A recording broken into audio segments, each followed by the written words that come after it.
Vamos lá, irmãos, dando continuação aqui ao nosso segundo dia de aula de Introdução ao Antigo Testamento 2, parte B. Agora a gente vai trabalhar bastante, meus irmãos. Quero lembrar aos irmãos, né, como é praxe, eu esqueci de falar na primeira aula, todas as nossas aulas são gravadas, tá bom? Para que a gente possa estar utilizando esse material depois, entre vocês e no seminário. Agora, voltando aqui, eu quero agora abrir o livro com os irmãos, o panorama do Antigo Testamento, do Rio e do Alton. Eu quero ler aqui no capítulo de número. Quero trabalhar um pouco com vocês no capítulo de número 18, página 373. Eu vou aproveitar, já que nós temos ele aqui também, e eu vou replicar algumas páginas para facilitar a leitura dos demais irmãos aqui conosco, tá bom? Então, vamos lá. Deixa eu abrir e vou compartilhar para vocês. Página 373.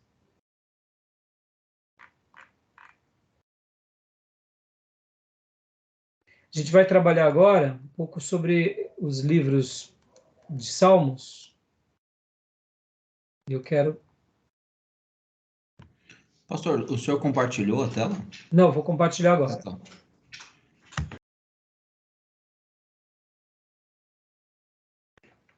Não deu. Aqui. Deixa eu ver aqui.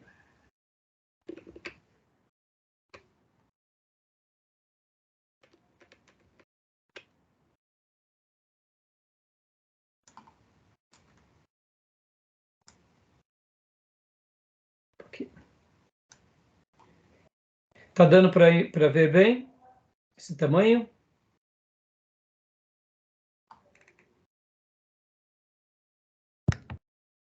Tá sim. Tá dando, tá? Deixa eu só enquadrar tranquilo. melhor aqui. Deixa eu diminuir um pouco.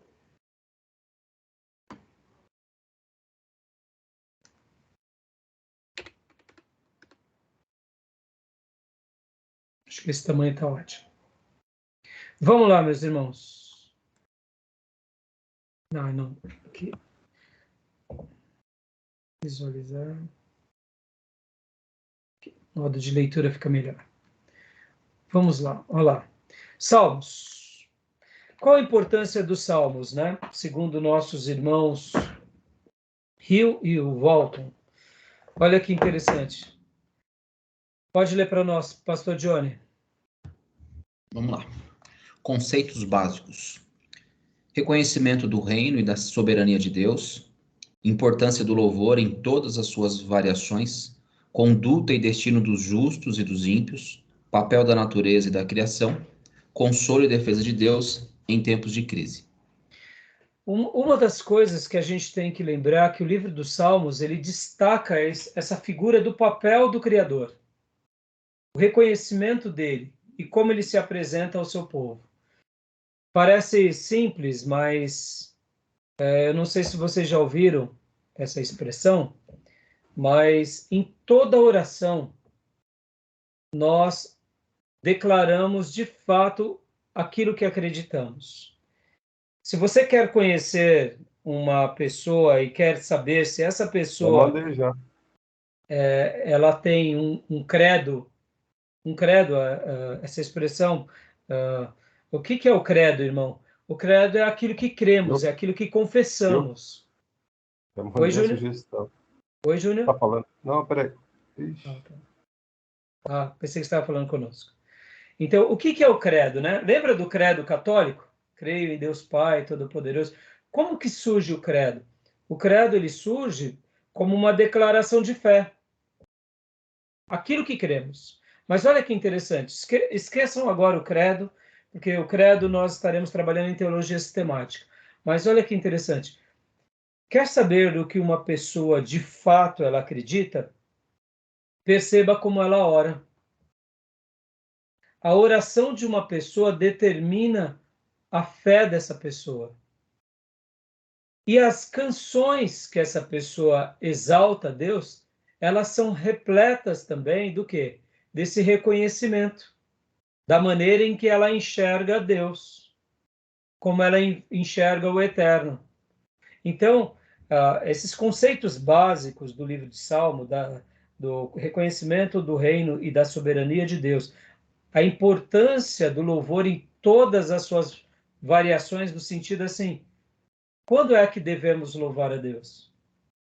Em que tempo devemos louvar a Deus? De que forma devemos louvar a Deus? Ou seja, Salmos vai dar essa, essa condução para nós, né? Vai mostrar em que tempo. Outra coisa importantíssima é sobre essa questão dos justos e dos ímpios. Qual é o destino final? Né?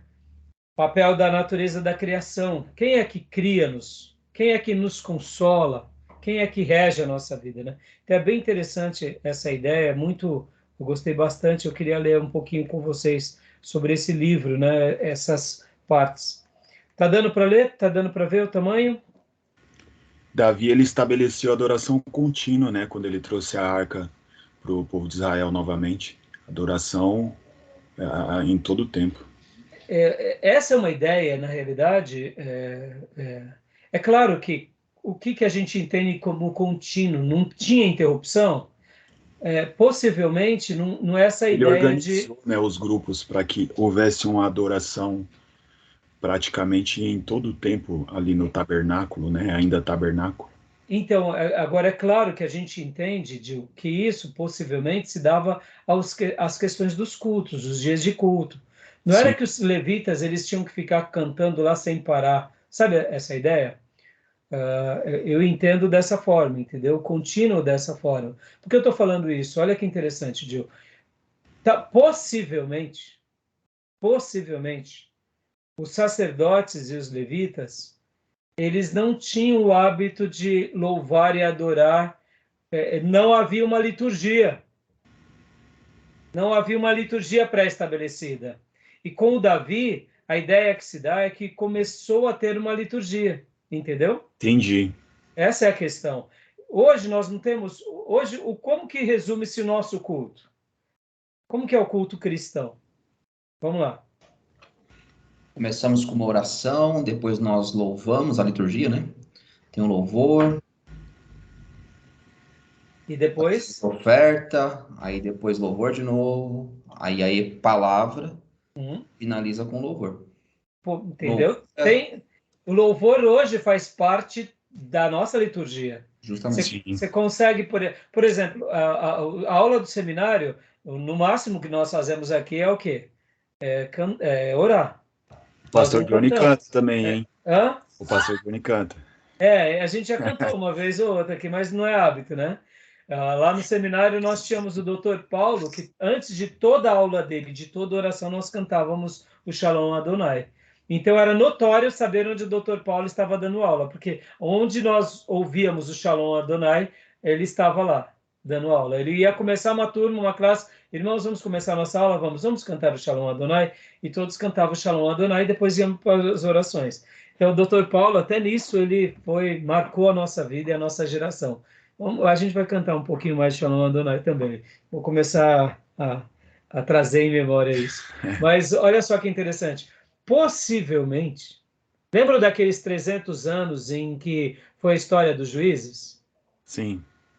A arca esteve aonde? Aonde era o centro do culto da adoração dos judeus durante aqueles dias? Era no tabernáculo, né? E o tabernáculo estava em que cidade? O tabernáculo parou em que cidade depois das conquistas de Josué? Ah, eu não vou lembrar agora. Vamos lá. Quando Eli...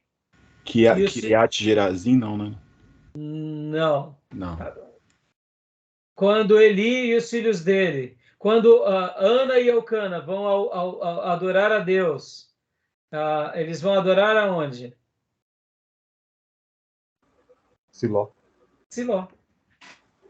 Siló. Exatamente. Siló.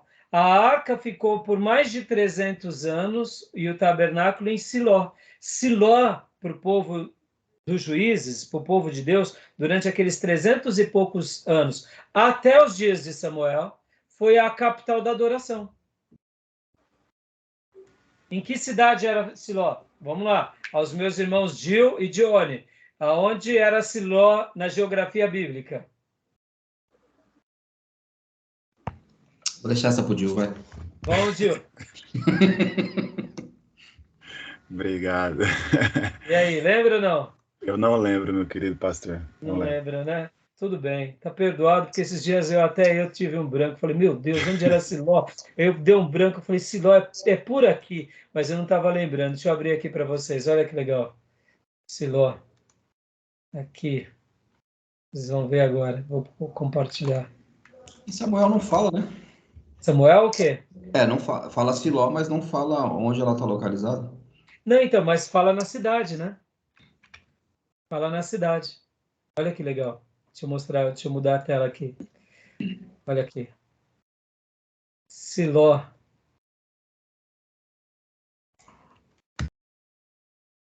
Aqui, ó. Aqui as 12 tribos, estão vendo? Dá para ver? Pequenininho, sim, né? Agora, olha aqui, ó. Vou puxar aqui, onde está o meu mouse. Em Jerusalém. Siló. Cidade de Efraim. Interessante, né? Então, toda adoração, Deus fez questão de deixar a arca bem aonde? Bem no centro. Praticamente no centro. Ok. Tá vendo? Então, quando você vê Silomita, o profeta Silomita, por exemplo, o profeta Silomita, Aias, que fala a Jeroboão, o que o texto está dizendo? Que ele ficava aqui em Siló. Entendeu? Havia uma comunidade de profetas em Siló. Possivelmente, a escola dos profetas nasceu aqui. E depois a gente vai ver, mais para frente, o profeta lá no Monte Carmelo. Lembra o profeta Elias no Monte Carmelo? Sim. Olha aqui o Monte Carmelo. Aqui em cima, em Asser, na tribo de Asser. Então, a gente vai ver já mais para frente nas outras aulas, tá bom? Mas vamos voltar para a adoração. Então, olha, vou trocar a tela de novo. Mas eu estava falando aqui, a gente estava lendo o texto estávamos falando sobre a adoração contínua. O que possivelmente era a adoração contínua de Davi? Era o resgate e a restauração ao culto, agora não faltando hinos, não faltando aquilo que o profeta Eliseu tinha dito, arpistas. Lembra que o profeta Eliseu, certa ocasião, ele é indagado, ele fala, tragam os arpistas? Sim. É a influência dessa nova fase que Davi tinha deixado. Quem era o músico nos dias quem era o grande músico nos dias de Saul? Era Davi. Davi não tocava o seu instrumento. Então, percebe, irmãos, como Deus faz questão de imprimir essa questão poética no povo dele, tá bom? Então, vamos lá, vamos ler um pouquinho, que senão aqui eu não vou parar de falar e aí a gente vai prosseguir no livro texto. Quem quer ler para nós essa primeira estrofe? Eu posso ler. O livro de Salmos é um dos mais estimados e usados do Antigo Testamento. E, ao mesmo tempo, um dos mais problemáticos do cânon. Questões relativas à autoria, composição, teologia, interpretação, aplicação e função contribuem para a complexidade do livro. O fato de muitos cristãos, ao longo dos séculos, terem encontrado consolo em suas páginas em tempos de necessidade, sem jamais considerar essas questões, serve de testemunho do poder de Deus de ministrar por meio dos livros das Escrituras. Guardem essa frase. Isso é fantástico nesse autor. Concordam? Concordo. Já que muitos cristãos, ao longo dos séculos, foram consolados, aqui já é a prova e a evidência do cuidado de Deus com o seu povo. Porque percebam que aqui, como estudioso, nosso irmão Rio e o Alton estão dizendo, olha, são coisas complicadas. Questões do cânon, questões da composição, da teologia, da interpretação, a autoria. mas nem por isso Deus deixou de imprimir um poder sobrenatural sobre aquele que leu aquele texto. E isso vale também para os livros de sabedoria, né? Então, leia para nós, pastor, continue lendo, por favor. Composição do livro. 2 aspectos da composição devem ser considerados: a autoria de salmos individuais e a composição do saltério em geral. Como alguns dos salmos parecem datar de meados do segundo milênio antes de Cristo, enquanto os outros são claramente pós-exílicos, posteriores a 539 a.C., sabemos que, primeiro, a composição do todo só ocorreu após o exílio. Ou seja, deixa eu dar uma pausa aqui, pastor, por favor. Essa ideia aqui, essa composição do todo só deu após o exílio. Isso é importante a gente saber, irmãos. Por quê? Porque o que o nosso livro-texto está querendo falar? Que essa composição fechadinha, organizada, possivelmente ela foi unida depois do cativeiro babilônico. Antes do cativeiro babilônico, poderia ser uma questão não tão bem organizada. Por quê? Porque eram muitos salmos de vários períodos distintos na história do povo judeu. No entanto, com Davi, dá para ver que houve uma reorganização, como nós lemos lá no livro de 1 Crônicas.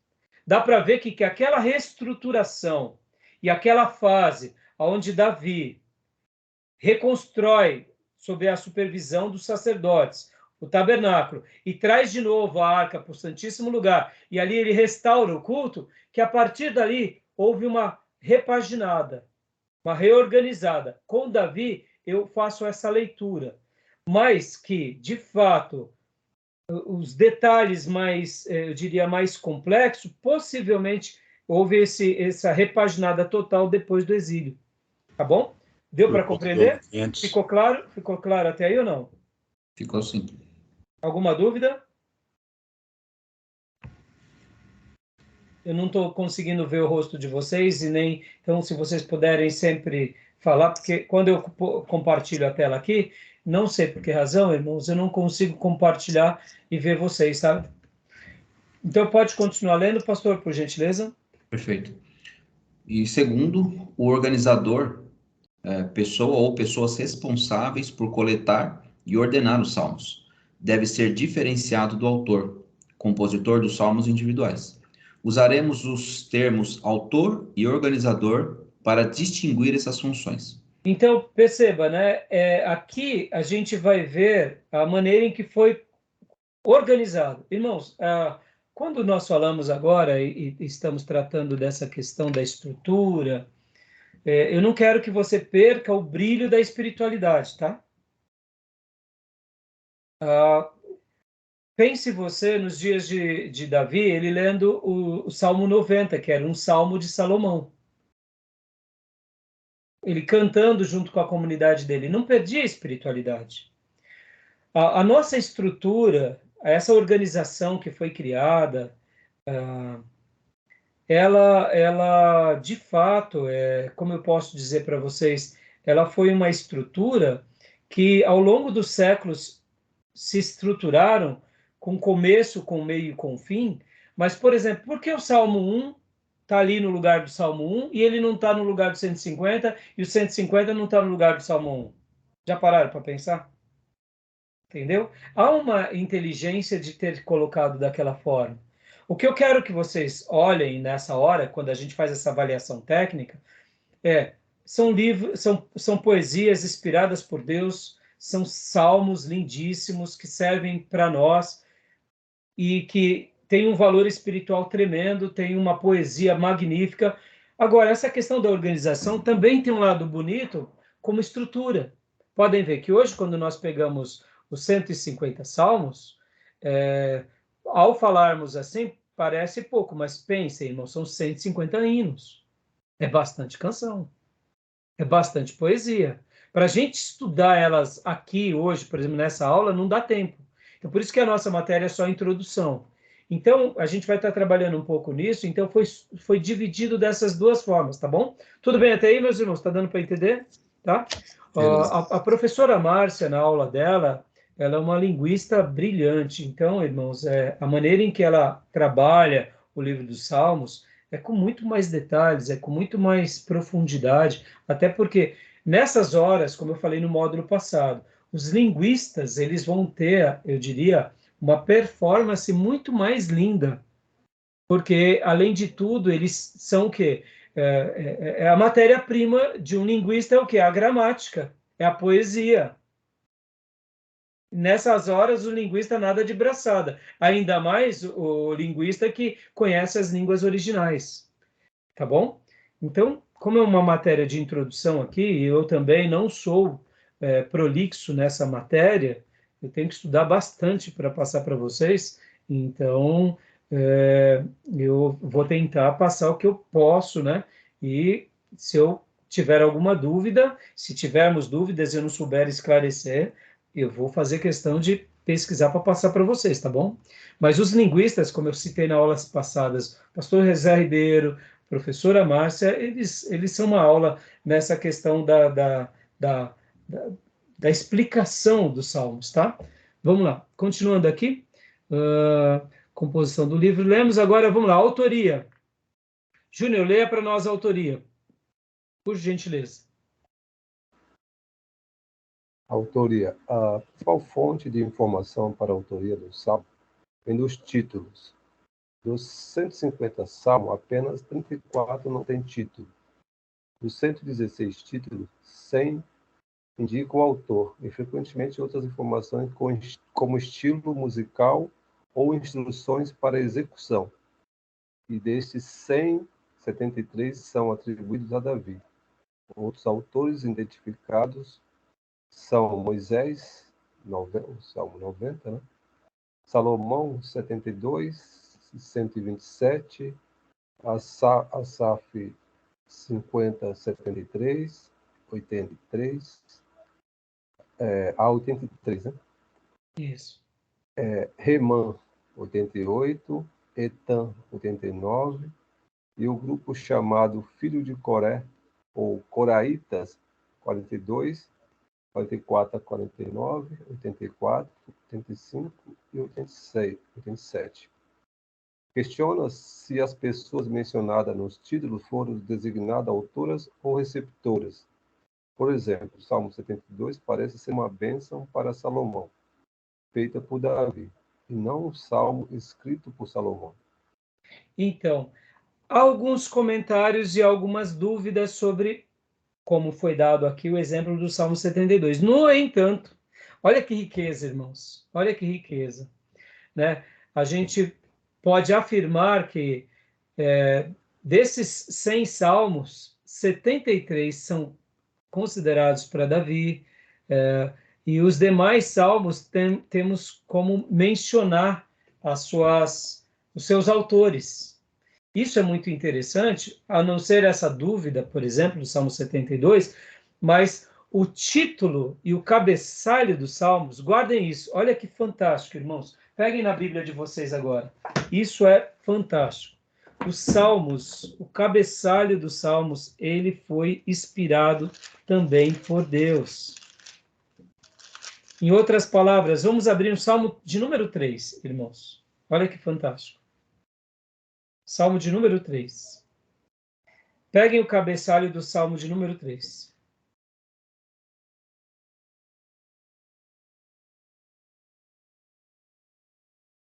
Quem achou pode ler para nós.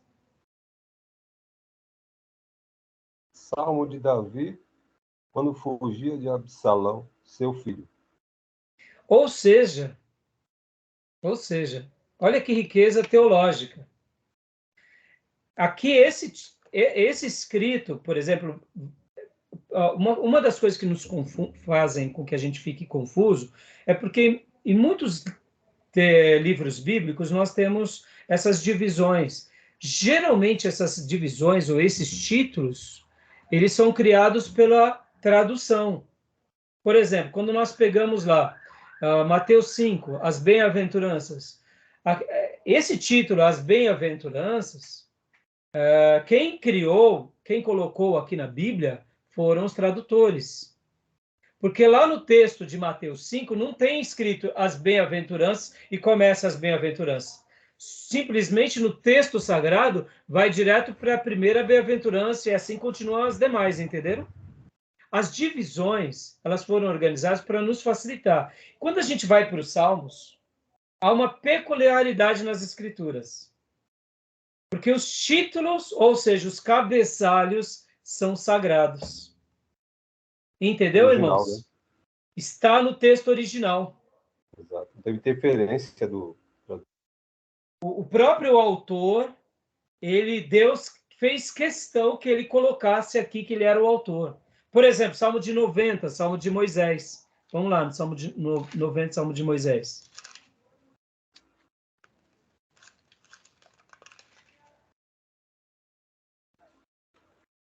Oração de Moisés, homem de Deus.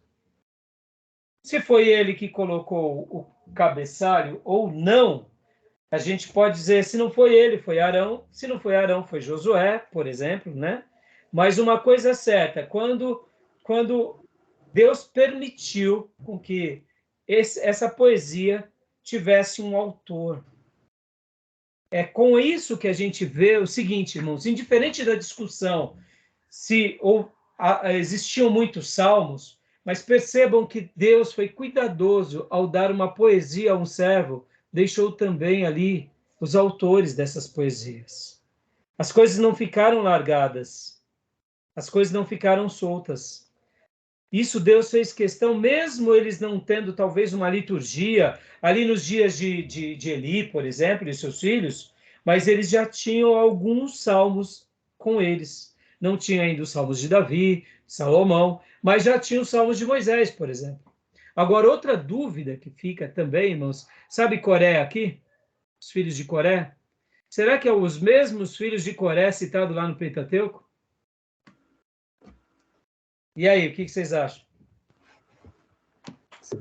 Segundo a professora, não.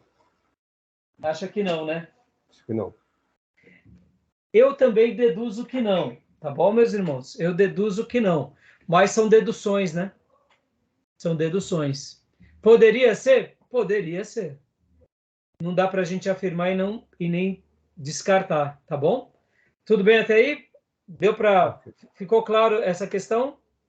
Alguma dúvida, Sim. irmãos? Alguma dúvida, algum questionamento? Só que tem algum salmo que não tem esse. O título, né? Travou seu microfone, Júnior. O 91 mesmo não tem. Tá vendo? Inter. Aí a gente não sabe dizer o porquê, Júnior. Por que razão Deus não permitiu? Por exemplo, o Salmo 119, por exemplo, nós não temos o autor. Eu deduzo quem é o autor, mas nós não temos. Então, assim, por que Deus não permitiu? Aí é aquela questão da soberania de Deus na vida do seu povo. Mas a gente nota que na maioria deles tem cabeçalho, tem o autor, ou tem a recomendação em que tom ou que tempo era para ser cantado essa melodia. Tudo bem até aí? Tranquilo, meus irmãos? Tranquilo? Joia? Vamos prosseguir aqui na leitura. Ok, pastor. Paramos aqui. Agora, continua lendo aqui para nós, Júnior. Outros inquirem sobre a confiabilidade dos títulos. Devem ser considerados inspirados? Até os manuscritos mais antigos do Antigo Testamento contêm os títulos, embora não seja parte da composição. Se forem acréscimos posteriores de um organizador, permanecem muito antigos, né? Portanto, têm direito à autenticidade. É difícil provar sua inspiração, mas intérpretes mais conservadores consideram-nos precisos. Eu, particularmente, irmãos, eu vou agora fazer um apontamento meu, tá? Por exemplo, nós vimos agora que o Salmo 3 é o Salmo de Davi quando ele foge de Absalão, certo? Deixa eu fazer um apontamento aqui para vocês agora. Vocês se lembram do episódio desse Salmo? Vocês se lembram? Esse acontecimento de Davi fugindo de Absalão foi um acontecimento que demorou pelo menos várias semanas, se não meses. Não foi uma saída de Jerusalém e voltou depois de 2 semanas. Quando nós pegamos esse salmo e fazemos a leitura no contexto da experiência de Davi, leia lá em Samuel. Fica extraordinário o salmo, irmãos. Eu, particularmente, acredito que, se foi uma inclusão posterior, foi algum sacerdote, foi algum escriba, algum levita, e não deixou de ter esse vínculo sagrado, querendo remeter o leitor, em qualquer geração, àquela experiência. Eu vou dar um breve preâmbulo do acontecimento. Durante 4 anos, Absalão ficou nas portas de Jerusalém, recebendo as pessoas e conquistando o coração das pessoas. Ele pede para Davi, só lembrando, né? Quem era Absalão? Absalão era o filho de Davi que mata Amon, porque Amon violentou Tamar. Depois dessa agressão, ele foge. E lá ele fica no reino dos seus parentes, por parte da sua mãe, porque ele era de Gessur. Davi tinha se casado com uma princesa de Gessur, que gera Absalão. Absalão foge, fica lá, e depois de muito tempo ele regressa a Jerusalém. Quando ele regressa a Jerusalém, ele fica 2 anos em Jerusalém, ainda sem ver o pai. Depois de uma situação em que o próprio Joabe cria, ele volta a ver o pai. E depois que ele volta a ver o pai, ele fica durante 4 anos em Jerusalém, nas portas da cidade, com mais 50 homens, conquistando o coração de toda a nação de Israel. E junto com esses 50 homens aliados a Absalão, ele inflama a nação de Israel, caindo na graça da nação. Porque todos os problemas eram chegados até Absalão, Absalão resolvia, e Absalão fazia com que eles voltassem. Logo, ele ganhou com o coração de toda a nação. Depois desses 4 anos, ele fala para o pai dele, pai, deixa eu fazer um voto em Hebrom, porque eu fiz um voto a Deus, e lá em Hebrom, ele leva esses 50 homens, leva mais 200 habitantes influentes de Jerusalém, e lá em Jerusalém, o que ele diz? Ele é aclamado rei, e agora toda a nação quer ele como novo rei de Israel. Davi, ao saber disso, foge com toda a sua família, e a Bíblia vai falar que ele foge a pé descalço, não deu tempo de nada. Ele passa pelo Vale do Cedron, sobe o Monte das Oliveiras, e aí ele vai para o deserto. Chegando no deserto, ele é assistido por um dos seus empregados, e depois ele vai lá para o Vale do Jaboque, para Peniel, onde ele consegue abrigo com um homem chamado Barzilai. Lá ele fica. Barzilai dá comida, dá cama, dá abrigo, e ali ele se estabelece durante um bom período. E ali começa então o quê? Uma grande perseguição de Absalão junto com as tribos, que agora nomearam rei, e agora começa o quê? Uma guerra entre Davi, os seus soldados, e os soldados de Absalão. Davi ganha aquela batalha e depois ele regressa. Ou seja, irmãos, pensem agora, ó, eu dei só o preâmbulo, nesses 2, 3 minutos. Nesse preâmbulo, ele escreve esse salmo e escreve possivelmente outro salmo. Agora, diante desse preâmbulo, diante dessa experiência, tendo esse título, esse cabeçalho, quando a gente mergulha nesse salmo, vamos fazer a leitura do salmo agora? Vamos ver. Eu dei o preâmbulo, não dei? Agora que a gente sabe de tudo isso, vamos fazer a leitura do salmo. Eu deduzo que Davi escreveu esse salmo antes ainda da destruição do seu próprio filho, porque ele não faz menção. Ele possivelmente estava com Barzilai, ele estava buscando em Deus resposta, refúgio. Ele já tinha visto o milagre de Deus na vida dele, ele sendo salvo. Agora vamos ler o Salmo 3. Olha como essa poesia tem sentido depois dessa história, e olha como essa poesia tem mais sentido ainda quando a gente sabe desse cabeçalho. Por isso que eu, particularmente, acredito que o cabeçalho ele é sagrado. Ele também foi inspirado. Estão entendendo, irmãos? Que é para deixar uma marca, para a gente ir para a história, para a gente tentar visualizar a vida de Salomão, de Davi, juntamente com toda a sua família, com todos os seus filhos, com todos os seus soldados, diante de tudo que aconteceu. Maísa, leia para nós o Salmo 3, por gentileza. Sim, Salmo 3, Salmo de Davi quando fugiu de seu filho Absalão. Senhor, muitos são os meus adversários, muitos se rebelam contra mim. São muitos os que dizem ao meu respeito, Deus nunca o salvará. Mas tu, Senhor, és o escudo que me protege, és a minha glória, e me fazes andar de cabeça erguida. Ao Senhor clamo em alta voz, e do seu santo monte ele me responde. Dá uma pausa, por gentileza, mas olha só, eu esqueci de citar que quando ele sai de Jerusalém, ele e o povo dele sai chorando. Eles choram, eles sobem para o Monte das Oliveiras e eles oram no Monte das Oliveiras e todos estão chorando. Ele é apedrejado no caminho por Simei, que joga pedra, ele é humilhado.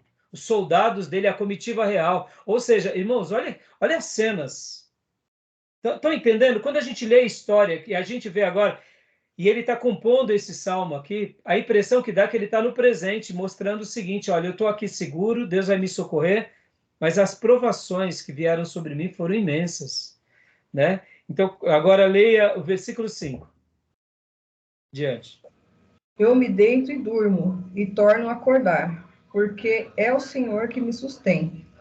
Não me assustam os milhares que me cercam. Levanta-te, Senhor. Salva-me, Deus meu. Quebra o queixo de todos os meus inimigos. Arrebenta os dentes dos ímpios. Do Senhor vem o livramento. A tua bênção está sobre o teu povo. Agora vamos imaginar. Ele está lá, junto com Barzilai, lá no Vale do Jaboque, em Peniel. Ele e o povo dele sendo abrigados por esse hebreu, por esse judeu. Todos ali poderiam morrer.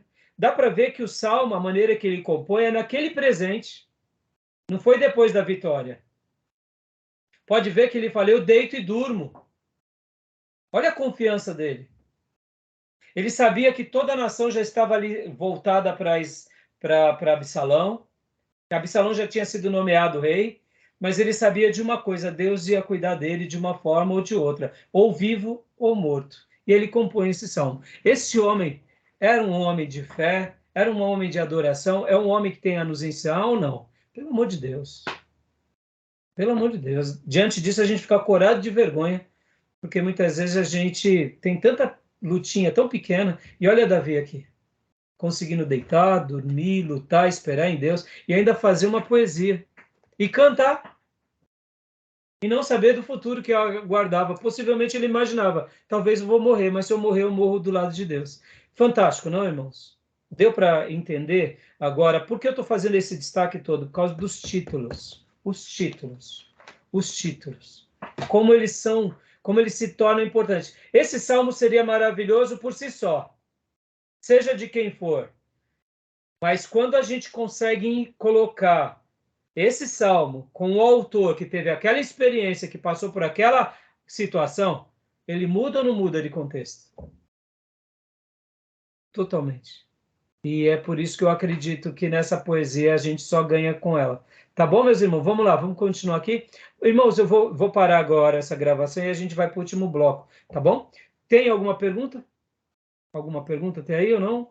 Tudo tranquilo? Não, ok, pastor. Não, Tá? tranquilo. Estou indo com um pouco mais de calma, mas esse é o meu jeito mesmo, e até porque a nossa aula aqui é uma aula interativa, irmãos.